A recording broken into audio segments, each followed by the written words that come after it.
Broadcasting from the business capital of the world, this is the Podcast Business News Network. I don't think I've ever done this during a podcast. I don't recall it. I don't know if we should have a leather couch. I have a futon in the other room. Apparently, I'm going to be in a therapy session with a fantastic psychologist and to illustrate the process. That's what we're going to do today. She is amazing with her insight and also the books that she has written, but certainly helping people, whether they be individuals or couples, kind of figure life out. She is Dr. Ann Creekmore, and she is back with us. How are you doing today? Great, Steve. How are you? Really well, really well. We've never done this, so I'm curious how this is going to go. Okay. Yeah, me too. I appreciate you doing it. And it's kind of a mock one, Sure. But that way I can, in my chapter 2 in Love Yourself, Love Your Life, which is it's kind of, you call it the manual for life, or, for mental health awareness and all the different types of therapy that you can use to help yourself with little checklists. And so you got your own toolbox with this. Sure.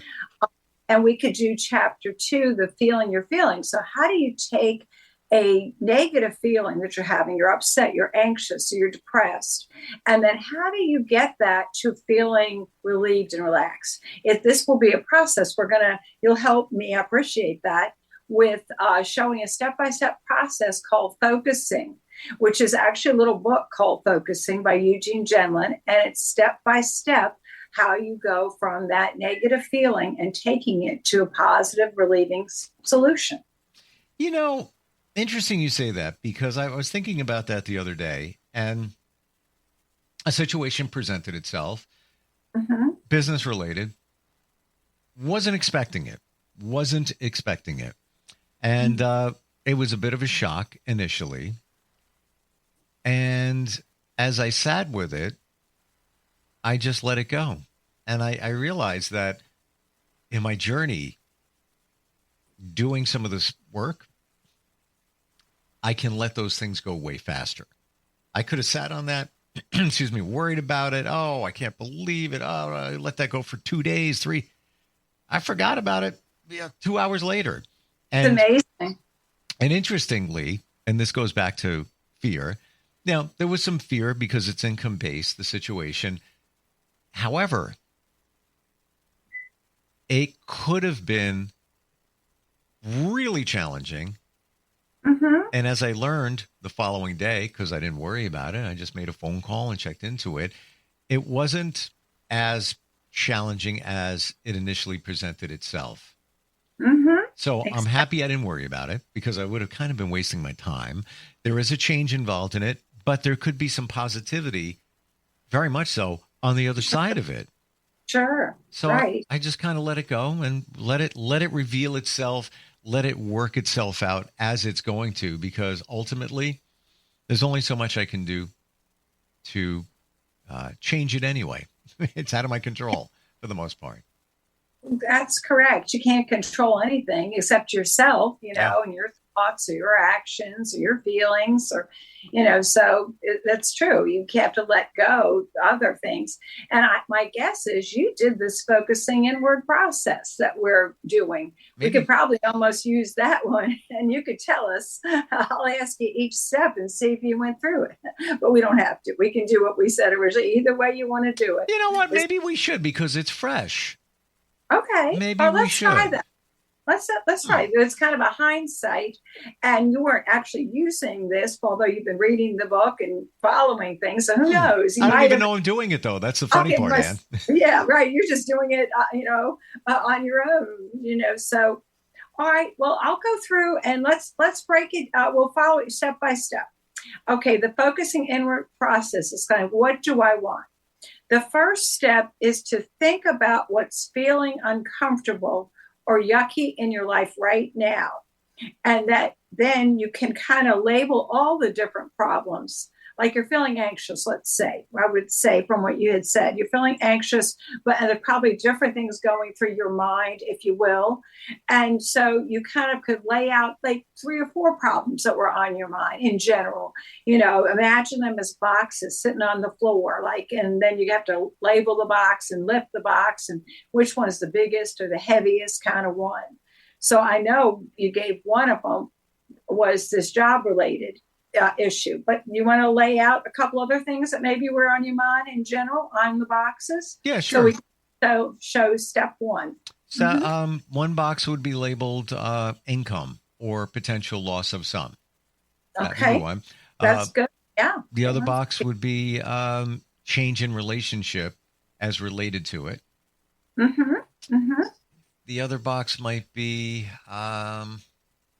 and it could be unrelated to this problem. It could be anything that's on your mind right now. Oh, okay. Your doctor's office visit, or whatever, the weather, or snow was going to do the trip. The only thing on my mind right now is a social event tonight that I haven't decided if I'm going to. Okay. I have to make that decision if I want to. Benefits, pros and cons. I haven't even really thought about it. Right. So you got a lot on your mind. There can be some anxiety, and when your person gets too much anxiety, the way to help is to kind of, you've heard taking the straw off this camel's back, is just to, break it down and then take that one straw off. And then all of a sudden you're not, super anxious anymore. You're not having that level of anxiety. So in that case, which of those 4 boxes that you mentioned, I think it was 4, was the heaviest one to lift at that time on your mind? Which one felt that, if you think about it, was most uncomfortable? The party tonight, this, or the other ones, and so on. And those are unrelated, but I would say in the last day, heaviest box was the income change based on the phone call I got. Okay. Sounds perfect. So fear around an income change because you've received a call about your job. Okay. That's a great one too for other people as well. Finances are always. And by the way, I have many different responsibilities. This was one of them. Okay. So right. That's I wasn't expecting that phone call, but let's go from there. Kind of a shock. Okay. So then the next step is to ask yourself, how do I feel? And then what is your strongest feeling, which I'll explain. But like, what kind of feelings were you having? You got that phone call, there's potential income change, and you're feeling, so shock, I would guess, you didn't expect it. What kind of emotions were you having? I would say fear. Part of it's fear. Unsettled. Unsettled because every indication was that there was, I wouldn't have been getting that phone call. In fact, the vibe given related to the situation a few days earlier was fantastic. There was no reason for that phone call to come about. So kind of like shock, right? For sure. I mean, shock as well, and apprehension, what's going to happen. Like you said, the fear, any kind of sad feelings, like discouraged or rejected or sad or any, powerless or any kind of sad kind of feelings. I guess if you look deeper, a feeling of rejection, and again, as I identified earlier, it all pretty much worked itself out in a positive way. That was the happy ending, but we're on the path to that. We're on this journey to understand steps that you went through on your own because you're good at this stuff already. But you're feeling all these feelings. Yeah. And that's the worst of it. So, all right, then the next question you want to ask is, actually you want to put it in a visual image. Actually, it helps to bring it out, the feeling. So could you, and actually let's talk about why did it bother you so much? Then we'll do the visual image. Like, for example, if somebody, I'll give this example that like a woman had cancer, talking to her doctor, scared, doctor's listening. He doesn't assume she's, afraid she's going to die. He's just listening. She's the main thing. She's, oh, I'm going to lose my hair with this, chemo radiation. So he's, oh, okay, that's what's the worst of it for her. She's just worried about how she's going to look from this treatment. And so then he was able to respond to help her with that, to say, well, hey, a lot of people love going over to this shop and getting these, these certain wigs and bandanas and hats. And, then it kind of relieved that one thing that was bothering her the most. So what would you say in this situation with your having was the worst of it for you? What was the worst part of it? Income change, but if I really search deeply. Yes. And I think this is relatable for many of us. Rejection, because related to the phone call was a change that connected to the income and feeling, somewhat rejected. And that goes back, I was bullied as a kid, on and on and on and on, which a lot of us can relate to rejection. We have a fear of, many of us, whether you want to admit it or not. Exactly. Yeah, well, thank you. Thank you for admitting it. And so you were feeling the most painful feeling. It was really kind of feeling rejected. And it was triggering all the past pain too, that bullying you experienced. So how would you describe that in a visual image, these feelings? Like some people might say, I'm feeling really anxious. Like I feel like I'm on a roller coaster being tossed around, or I'm feeling depressed. I feel like I'm in this deep pit. It's dark. I can't even see out. So could you give it a picture's worth 1,000 words, some picture to kind of describe your feelings, especially like, the rejection and, So maybe stormy, I'm trying to get a visual, just not a sunny day, just a little, not a hurricane, but just a little, some wind and some heavy rain. Like that's kind of the visual I would get. Yeah. Like this sad, dismal, but at the same time, kind of scary, shaky kind of, weather that you're in the middle of right then. You're just in the middle of a storm kind of thing. Without a doubt, because in this situation, previously, I would say the sun was out right, a few days before, and then the situation changed without notice. So, navigatable, but, just different. Right. And we know the sun is always shining, even when it's raining. So we're going to get there, and you got there. So yes, it's a great visual image. So then you want to look at the most painful feeling, maybe the rejection feeling and kind of that being tossed a little bit with the wind things and the storm. The next step is to ask yourself, what will make this better? And it should make you really feel better. Or right. It should be a comfortable, relaxed body response. Your body doesn't lie. Like if you think of it, like you should feel like a relaxed feeling or relieved. You shouldn't have a negative feeling like, yeah, this feels better, but I'm really anxious about it. Or this feels better, but I feel guilty. It's not like a mixed feeling. It's like, you think about doing this and then you feel some relaxed thought if you do it, like you feel relieved. So you actually did something, you could bring that up as a possible what makes you feel better, but I'll leave it open to you. What would make that feel better? You got that call and you're feeling this, and what makes it feel better? A possible solution. Ultimately, making up for what could be lost. Making up for that. But I looked at that phone call, to be honest with you, in a different light.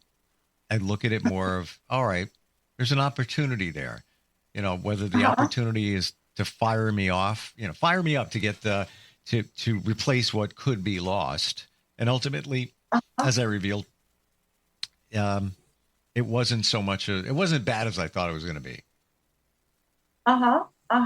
So kind of like the thought of making a call and somehow turning that lemon into lemonade, if you will, somehow turning it into a positive so that there wasn't going to be a loss, that you were going to come from that positive when you talked, and returned the call to find out what was going on, to create it into something good, to have that belief and hope and faith in yourself. You could talk at that and make it work that way. Sure. Is that kind of what you're saying? Yeah. Yeah. So, okay, that's great. So when you did that, you felt that. Did you feel in your body good that thinking about talking and going ahead and talking to the person about it with that framework, the positive framework in your mind? Yeah. And that's actually what I did. Exactly. I I picked know up the you did it phone on your own. and dug back into it. And, as a resolution here, this was potentially to be lost. It's really just a pause, only out of the total here, it's only about that to be lost at this time. But on the back end, the potential for opportunity to do more anyway. So I'm Right. thankful I didn't worry about it. I let it go right away. I was like, all right, shock is over. That's kind of a bummer, but yeah, it'll be all right. And it turned out to be just that. Absolutely. So it sounds like you went through that process to figure what would feel good. And what felt good was to say, well, got to make sure there's not a loss here. And then there's potential for more. I'm going to approach it that way in the conversation. You know what? And I've got it. What you're saying very clear now, as you're saying it. Mhm. Understanding, because Mhm. it seemed like there was no issue. Then you get a phone call, and it was just a basic phone call. I didn't engage too deeply because I was processing. But Mhm. that being said, what would feel better, no matter what, is understanding where are we at. Why did that take place? What's going on with that? Uh-huh. And then the following day, I was proactive and got a better understanding. And as I come to learn, it wasn't nearly as challenging as I thought it was going to be. Right. So you took the time to process it and think, what do I need? What do I want? I want to understand this, and I want to turn it into a good situation, not like a negative situation, Right. and be proactive about it and get it straight in a way that works for you as well, by making that phone call and trying to listen and come to a kind of a mutual agreement that works for you all. Yeah. I'm guessing, is that correct? Uh, And so completely. that go ahead. Completely. And the thing I really love about this exercise is doing the visual, because as soon as you said, put a label on a box, the boxes are in front of you. And some of the boxes can be bigger than other ones, heavier lifts, if you Right. will. Um, Right. I crystal clear see the labeling on the boxes of the different challenges or the different feelings Yes. attached to the main challenge. Yes. And then it helps when you zone in on the one instead of like it all spinning in there and you don't know really what the worst of it is, but you've gotten focused in and they start taking it through to focus on the one so that you're, going to take that to a resolution. And once you did that, you've started feeling better, right? And then the next step is to carry out the solution, be brave.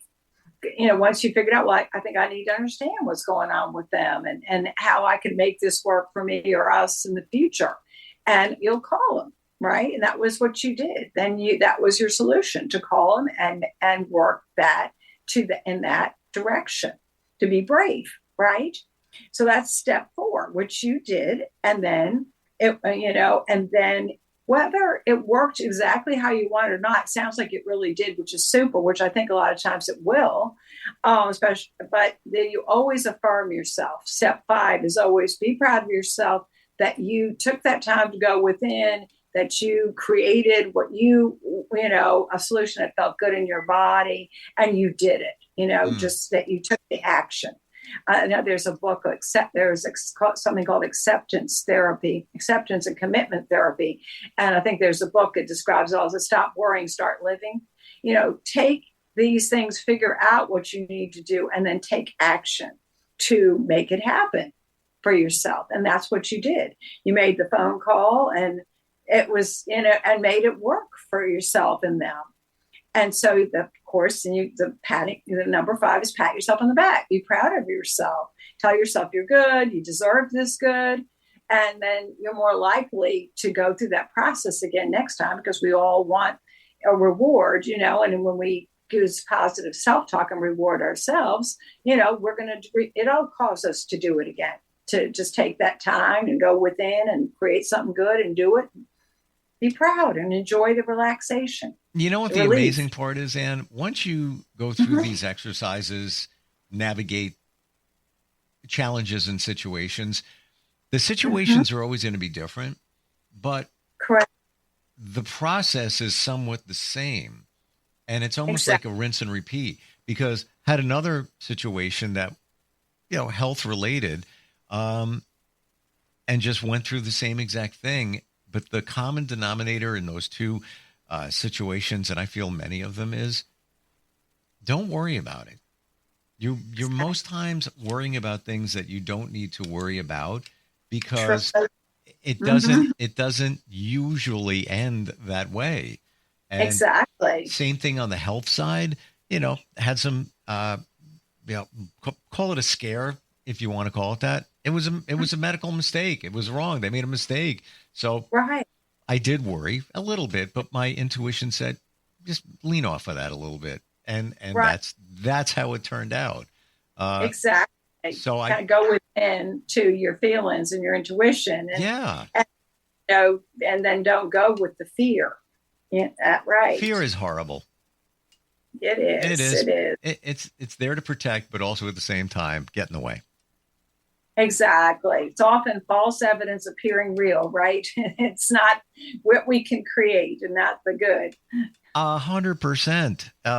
And in the end, most of the things you worry about never take place. And that income situation, it could have been, on a scale of 1 to 10, 10 being that's what it was before the phone call. In my mind, it could have been a 0 on the 10 scale at that moment, but I didn't freak out. And out of the 10 being the way it was, it's probably a 7 right now. That's okay, because there's more opportunity for maybe to be a 12 down the road. You never know. Right. So that sounds, but it sounds like you did that process yourself. And so I appreciate your sharing that and taking it to a good place for yourself and knowing how to do that. Well, and sharing that with everyone. Good job. Thank you. That's what I learned from the best. And just the visuals are so important to help you figure things out, because like you said, your mind is all scattered, but when you put it on those boxes, and some of them could be bigger than other ones, and label it, I clearly saw, and by the way, I didn't process the emotions. I just kind of went through it, but now looking at the different boxes in front of me with the labels on them, I see what each one was. Visualization is key, isn't it? Absolutely. It really helps you get the feeling, and then because you're really trying to get from fear to love, or fear to happiness. And so you take the negative and then you try to get to that sense of content or relief. Right. This is just one process of navigating through challenges. All what you offer, and best way to find you, is it psychologisttoday.com? Yeah, Psychology Today is a directory for psychologists, and you just look up Ann Creekmore, and then it'll click to my website for my practice and have all my info on it, my email and my phone number, and all about my practice and my books and so on. Yeah, and what we did today, the exercises in the book, Love Yourself, Love Your Life. A.P. Filosa is who the book is under. That's Ann's pen name. Thank you so much for being here today. Really appreciate it. Well, thank you, Steve, and thanks so much for sharing. My pleasure. and we didn't need the leather couch. You don't always. No, we don't. Yeah. All right, we'll catch up next time. All right, see you soon. Thanks. We'll be right back.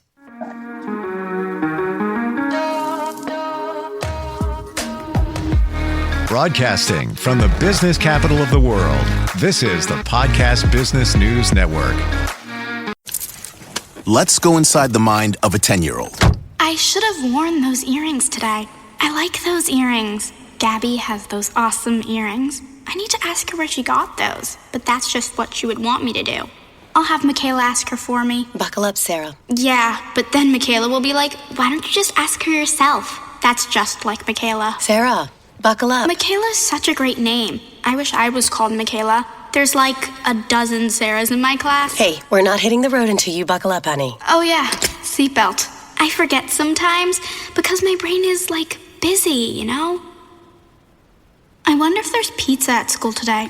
Sometimes it can be tough to get through to your kids, but it's not impossible. Always make sure they're wearing their seatbelts, even on short drives. Remember, you have the keys, you have the power. Never give up until they buckle up. A message from the National Highway Traffic Safety Administration and the Ad Council. Visit safercar.gov/kidsbuckleup for more information.